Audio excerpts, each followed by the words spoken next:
This is Josh Hart here for SecondsOut. Delighted today to be joined by Shakan Pitters here in Sheffield. Shakan, it's a big day for yourself. I know when we last spoke, we thought you were going to be having this European title fight over in France, but instead it looks like it'll be taking place in the UK. But most importantly, you're now officially a GBM Sports signed fighter. Just how good is it to have a bit of security and a bit of promotional security? Definitely, it's amazing. And the likes of GBM and Izzy, they're very hungry promotional group. Great team around them, and I feel like everyone pulls in the same direction. So it's good that I'm added in the stable, that I can use my, credibility as a fighter and help to add influence towards the channel as well and the network, man. The big backing by the zone as well. So it's a lovely platform to fight on and lovely stable to be a part of. Do you feel the way I've been looking at it with GBM is they bring guys like yourself, like Shaquille Thompson, who've always been known as solid fighters but never really had that opportunity to make themselves a proper name. Do you feel coming to GBM, and because it's an up-and-coming promotion, you get to be that face of it and you get to almost steal the show a lot of the time?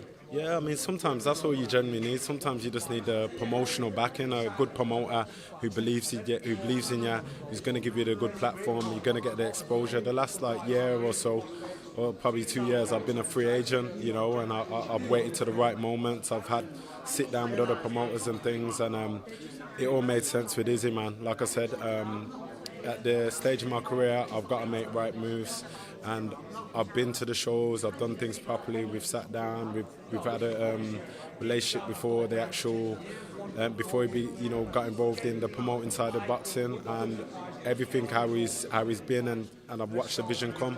Why wouldn't I? That's a boxer's kind of dream, a promoter who's obviously following through and everything and seeing that. So I know as a fighter what I can do and bring, and I've got great exposure here on the zone with GBM to showcase my skills and do that and grow. And we know what the first fight will be. It will be that European title fight. Are you just happy to have that over the line and see that GBM was so committed to making sure that you do get that fight? Yeah, for me, it was wherever it was going to be. I'm a fighter. It wasn't going to make a difference, because for me it was about getting the title, getting the win, and doing so in good fashion. But it's all happened in good timing, man. As I say, GBM won the purse bid, and I was happy that they won the purse bid and things like that. And it's now given me a great stage to, obviously, when I do fight for this title and win this title, I've got the platform here to defend it on and go push on through with everything as well. So it's good. I'm in a good place. Just looking at the light heavyweight scene, obviously we know a lot of talk. It's been around that domestic scene recently, especially at the more prospect-looking level with the likes of Ben Whittaker. Obviously, a lot of controversy around his fight with Liam Cameron. Just one person I want to get your thoughts on very quickly. Last night we saw Ezra Taylor in action on the TNT Sports card in Birmingham. 24 seconds was all it took before he dropped his man. If you were able to catch his fight, what did you make of it? I was out doing family things with my daughter, man, so I didn't actually catch that fight. But 24 seconds. Like, Ezra's a decent fighter. Everyone within our rankings is a decent fighter, and we're all obviously competitive. We all want to fight each other. It's the nature of the sport, so I'm sure he done a good job. He done his thing, and he'd look to step up the levels and push on himself as well. What did you make of the Ben Whittaker versus Liam Cameron fight? While almost a month ago now, a lot of people still talking about a rematch between the two of them. What did you make of the controversy surrounding the fight? Yeah, I think there's obviously going to be a lot of controversial things with that, as Ben's character, how he portrays himself to obviously the media. Obviously off camera, I know Ben and we've done much work.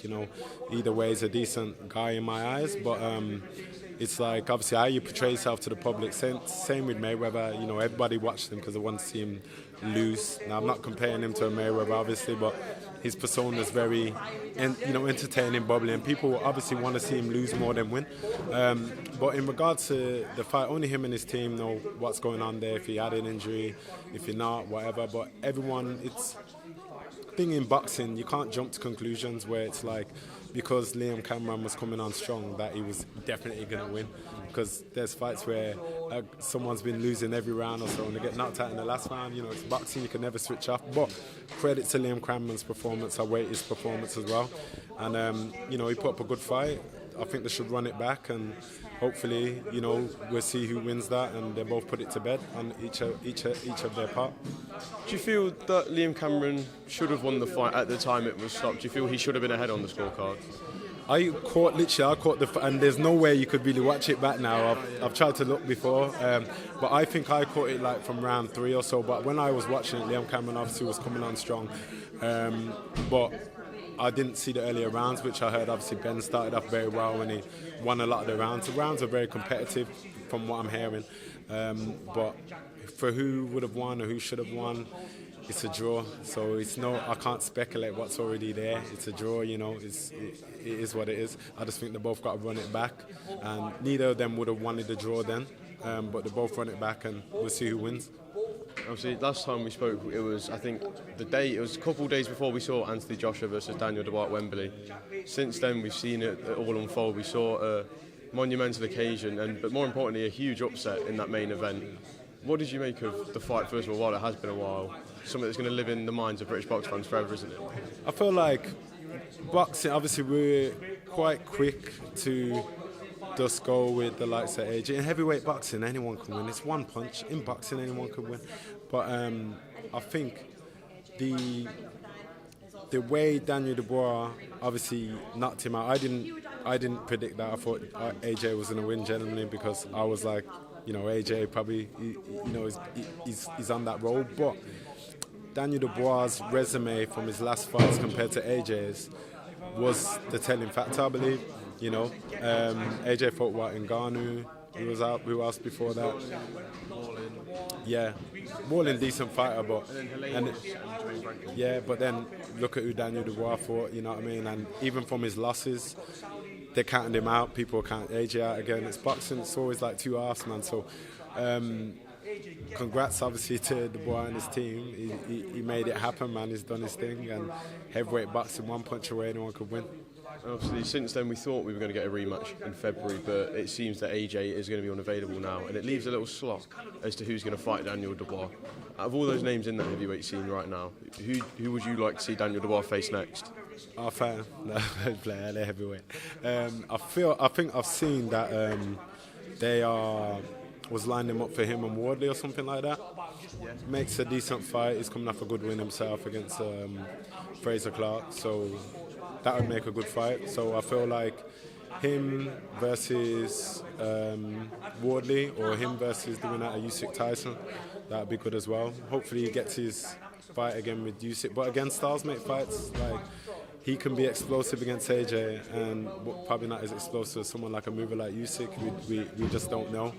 But I do know fighters can improve, and you can't come back from a loss, which he has. And look at him now, like when he did lose to Joe Joyce, no one would ever speak about him being a world champion.